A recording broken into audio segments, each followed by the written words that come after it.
Guys, nandito pala ako ngayon sa bukid. Ngayon, ang gagawin ko ay mga pwedeng pang ibang gagawin. Ito guys.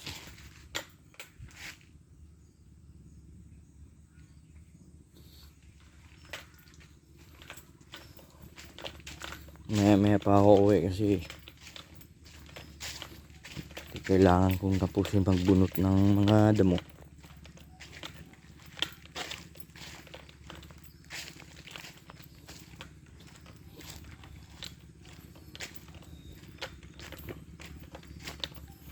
Marami na namang bunga yung suha namin guys. Ayan guys.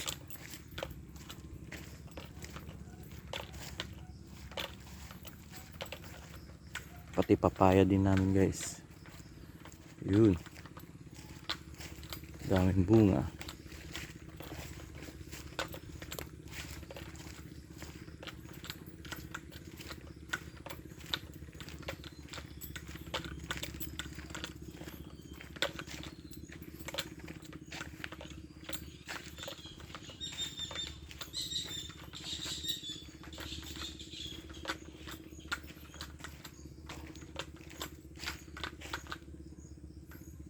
Yan guys, papaya.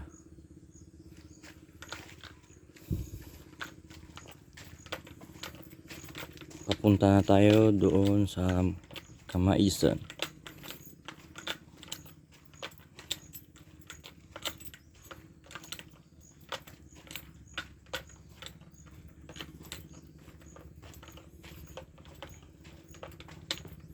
Yan guys. Dito ako magbubunot-bunot ng mga damo mamaya.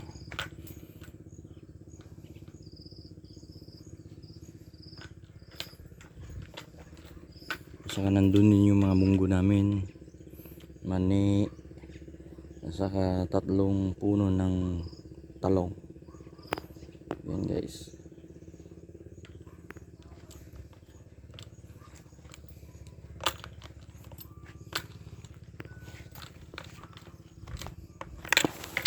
Guys, mag-uumpisa na ako magbunot ng damo guys.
So guys, may itutuloy ko yung pagbubunot ng damo.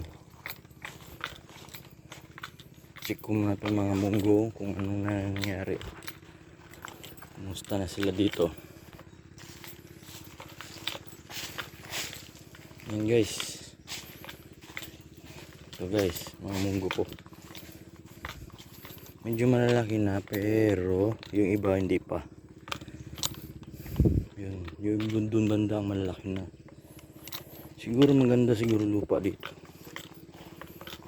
kaysa dito sa kabila. Bilis nilang lumaki dito banda. Yan guys. Tsaka check din natin itong ibang munggo dito banda. Kung may mga bunga na ng mga natutuyo. Ay. Nawala. Baka nahulog na.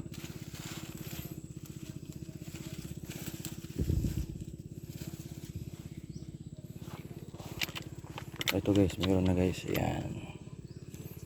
Kailangan na natin itong kunin para may panibago na naman tayong buto. Pinhi.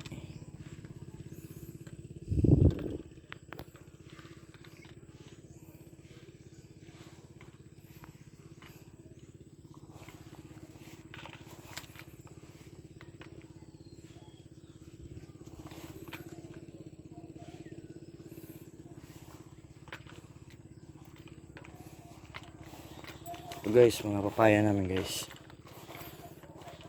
May isa kaming papaya, puno ng papaya dito. Nakakaiba ang mga bunga, ang pagbunga. Yan guys, hitik. Hitik sa bunga ng papaya nito.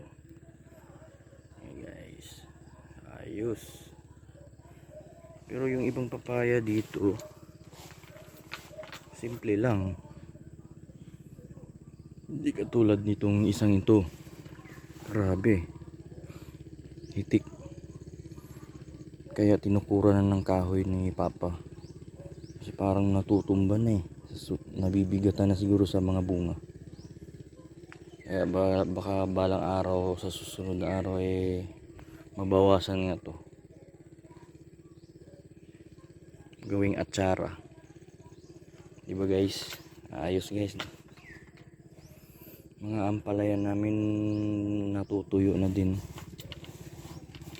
Siguro sa sobrang katandaan ng mga ampalaya na to parang saka araw-araw din namin to napipitasan ng bunga at mga talbos, kaya siguro nagtatampo to.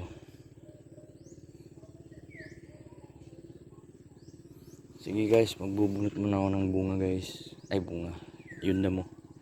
Bubunutan ko ng damo yung mga mais. See you next time.